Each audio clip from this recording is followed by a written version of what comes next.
વાવથરા જિલ્લો અને વાવથરા જિલ્લાની દિયોદર તાલુકા પંચાયત આ દિયોદર તાલુકા પંચાયતમાં પ્રમુખ અને ઉપપ્રમુખની વરણી થાય તે પહેલા હોબાળો થયો અને હોબાળો થતાની સાથે જે ચૂંટણી અધિકારી છે આ ચૂંટણી અધિકારી સભાખંડ છોડી નાસી છૂટ્યા હતા। જો કે નાસે તે પહેલા જે કોંગ્રેસના જે કાર્યકર્તાઓ હતા આ કાર્યકર્તા અને જે અધિકારી હતા અધિકારી વચ્ચે ઝપાઝપી થાય છે અને આખરે અધિકારી દ્વારા 10 નામજોગ અને 50 થી 60ના ટોળા વિરુદ્ધ ફરિયાદ કરવામાં આવે છે। જો કે બનાસકાંઠા સાંસદ જ્ઞાનીબેન ઠાકોર દ્વારા જિલ્લા કલેક્ટર અને જિલ્લા પોલીસ વડાને લેખિતમાં રજૂઆત કરી છે અને રજૂઆત કરતા કહ્યું છે કે આ અધિકારી છે ભાજપના ઇશારે ખોટી ફરિયાદ કરી છે। વધુમાં જ્ઞાનીબેન ઠાકોર અને ઠાકરસિંહ રબારીએ શું કહ્યું તેની વિગતે ચર્ચા આ વિડીયોમાં કરવી છે। વૈષ્ણવજન તો તેને કહીએ જે પીડ પરાઈ જાનાને રે। નમસ્કાર, હું છું દિનેશ ઠાકોર। નવજીવન ન્યૂઝમાં આપનું હાર્દિક સ્વાગત છે। વાત વાવથરા જિલ્લાની છે। જે પ્રકારે સ્થાનિક સ્વરાજની ચૂંટણી પૂરી થઈ અને પૂરી થયા બાદ જે તાલુકા પંચાયત છે આ તાલુકા પંચાયતના પ્રમુખ અને ઉપપ્રમુખની વરણી થવા જઈ રહી હતી। જે પ્રકારે દિયોદર જે તાલુકા પંચાયત છે આ તાલુકા પંચાયતમાં જે જીતેલા જે ઉમેદવારો છે ભાજપ અને કોંગ્રેસના બંને જે ઉમેદવારો સભાખંડ ખાતે પહોંચ્યા હતા અને જિલ્લા ચૂંટણી અધિકારીની રાહ જોઈને બેઠા હતા। જોકે સમય સંજોગ જિલ્લા ચૂંટણી અધિકારી જે લેટ આવતાની સાથે જે ભાજપના જે નેતાઓ હતા જે સભ્યો હતા સભ્યો વચ્ચે બોલાચાલી થઈ અને બોલાચાલી થતાની સાથે જે કાયદો અને વ્યવસ્થાની સ્થિતિ કથળી હતી અને કાયદા અને વ્યવસ્થાની સ્થિતિ કથળતા આખરે જે ચૂંટણી અધિકારી હતા આ ચૂંટણી અધિકારીએ જે ચૂંટણી હતી મોકૂફ રાખી હતી અને આખરે તેઓ સભાખંડ છોડી રવાના થયા હતા। જોકે સભાખંડ છોડે તે પહેલાં જે કોંગ્રેસના જે નેતાઓ હતા નેતા અને અધિકારી વચ્ચે ઝપાઝપી થઈ અને આખરે આ અધિકારી દ્વારા 10 નામજોગ અને 50 થી 60ના ટોળા વિરુદ્ધ ફરિયાદ દાખલ કરવામાં આવી અને ફરિયાદમાં ઉલ્લેખ કરવામાં આવ્યો કે જે પ્રકારે જે સરકારી કામકાજ છે આ કામકાજમાં અડચણરૂપ કરવામાં આવ્યું, આગોતરું આયોજન કરી હુમલો કરવામાં આવ્યો। એટલું જ નહીં, જે અધિકારી હતા અધિકારીનું જે શર્ટ હતું આ શર્ટ પણ ફાડી દેવામાં આવ્યું। જો કે આ પ્રકારે જે ફરિયાદ થઈ છે આ ફરિયાદને લઈને બનાસકાંઠા સાંસદ જ્ઞાનીબેન ઠાકોર દ્વારા જે જિલ્લા કલેક્ટર અને જિલ્લા પોલીસ વડા છે જિલ્લા પોલીસ વડાને લેખિતમાં રજૂઆત કરવામાં આવી છે અને કહેવામાં આવ્યું છે કે આ અધિકારીએ ખોટી ફરિયાદ કરી છે, ભાજપના ઇશારે આ ફરિયાદ કરવામાં આવી છે। જોકે આ તમામ બાબતને લઈને બનાસકાંઠા સાંસદ જ્ઞાનીબેન ઠાકોર તે પણ તમે સાંભળો। ગઈકાલે 25મી તારીખે જિલ્લા અને તાલુકા પંચાયતની ચૂંટણી એટલે ખાસ કરીને દિયોદર તાલુકા પંચાયતના પ્રમુખ અને ઉપપ્રમુખની ચૂંટણી યોજાવાની હતી। ચૂંટણી અધિકારી તરીકે પ્રાંત અધિકારી હતા।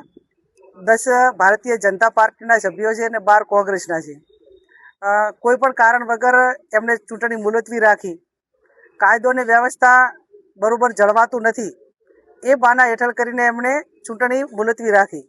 હવે એમના શાસનની અંદર કાયદો અને વ્યવસ્થા ન જળવાય એ શાસક પક્ષનો પ્રશ્ન છે, એમાં વિપક્ષનો કે કોઈ તાલુકા પંચાયતના ચૂંટાયેલા સભ્યોનો નથી। છતાં પણ એમને તાલુકા પંચાયત કોંગ્રેસની ન બને એના માટે કરીને આ પ્રયત્નો કર્યા। એમાં વહીવટી તંત્ર પૂરેપૂરું સામેલ, સરકારના જે કંઈ એમને આદેશ આપવાવાળા લોકો હોય। પણ આજે અમે કલેક્ટર સાહેબને મળ્યા છીએ, અહીંયા જિલ્લાના પોલીસ વડાને પણ મળ્યા છીએ। આવતીકાલે ચૂંટણી એ ન્યાય રીતે ચૂંટણી થાય, તાલુકા પંચાયતના સભ્યોને પૂરું પ્રોટેક્શન મળે અને ચૂંટણી અધિકારી તટસ્થ રીતે ચૂંટણી કરે એ માટેની વાત પણ અમે કલેક્ટરશ્રીને આવતીકાલ માટે કરીને વાત કરી છે। અમારા જે 10 કાર્યકરો ઉપર ખોટી રીતે 307 દાખલ કરી છે। ગઈકાલે જે ડીવાયએસપી અને ત્યાંના જે પોલીસ અધિકારીઓ હતા એમને અમને વિનંતી કરી કે બેન અમને પાર્ટી તરફથી ને તમારા તરફથી સહયોગ આપો અને અહીંયા તાલુકા પંચાયતમાં ન બેસો અને 27 તારીખે તમે બધા સભ્યોને લઈને આવો। પોલીસના કહેવાથી અમે પૂરેપૂરો સાથ સહકાર આપ્યો। અમે અમારા સભ્યોને સલામત જગ્યાએ ખસેડ્યા। આખું વહીવટી તંત્રને જે પ્રમાણે એમની અપેક્ષા હતી એ પ્રમાણે સહકાર આપ્યો। છતાં પણ પાછળથી કોઈ પણ કારણ વગર 307 જેવી કલમ લગાવી અને કોંગ્રેસના કાર્યકરો ઉપર ખોટા કેસ દાખલ કરવા માટેનો પ્રયત્ન એ સરકાર તરફથી ને વહીવટી તરફથી થયો છે। ત્યારે અમે અમારા કર્મચારીઓને કે અમારા જે કંઈ કાર્યકર્તાઓ છે એને બચાવ માટે જે કાર્યવાહી કરવાની થતી હોય, ન્યાયની લડાઈ લડવાની હોય એ લડીશું।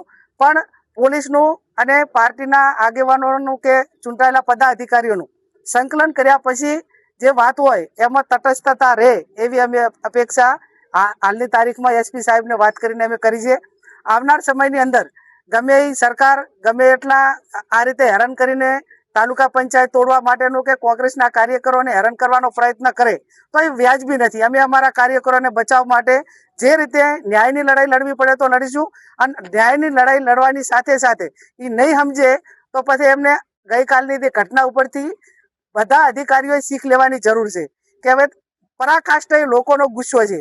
તમે જે વહીવટી તંત્ર ખોટું કરો છો એ એટલી હદે ખોટું કરો છે કે લોકોની હવે સહનશીલતાની પણ પરાકાષ્ઠા થઈ ગઈ છે. એટલે આ સ્થિતિનું નિર્માણ ન થાય એના માટે કરીને આવતીકાલે ન્યાય ચૂંટણી થાય, તાલુકા પંચાયતના સભ્યોને પૂરું પ્રોટેક્શન મળે અને આ તાલુકામાં અને સમગ્ર જિલ્લાની અંદર વહીવટી તંત્ર અને લોકો વચ્ચેની ભાઈચારાની ભાવના અને સારી રીતે ચાલે એવી અપેક્ષા અમે વહીવટી તંત્ર પાસે રાખી છે.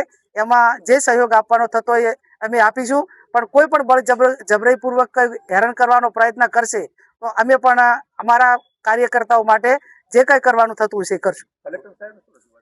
હા, કલેક્ટર સાહેબ એ જ રજૂઆત કરી કે આવતીકાલે તટસ્થ અધિકારીની ચૂંટણી અધિકારી તરીકેની નિમણૂક થાય અને અમે એસડીએમ ની સામે હાઈકોર્ટમાં કે ન્યાયતંત્રમાં કેસ કરવાના નહોતા, પણ છતાં એમને પોતે નામજોગ ફરિયાદ દાખલ અમારા જે પાર્ટીના પદાધિકારીઓ છે, ચૂંટાયેલા જિલ્લા પંચાયતના સભ્યો છે અને ખાસ કરીને જે તાલુકા પંચાયતના 12 સભ્યો ચૂંટાયેલા છે એમના હગાવાના ઉપર જે એફઆઈઆર દાખલ કરી છે કે જેને એસડીએમ ઓળખતા પણ નથી, પણ એ ભારતીય જનતા પાર્ટીના કાર્યકર્તાઓના કહેવાથી, એમના આકાઓના કહેવાથી, એમના આગેવાનોના કહેવાથી ખોટી રીતે દબાવવા માટેના પ્રયત્નો કર્યા છે.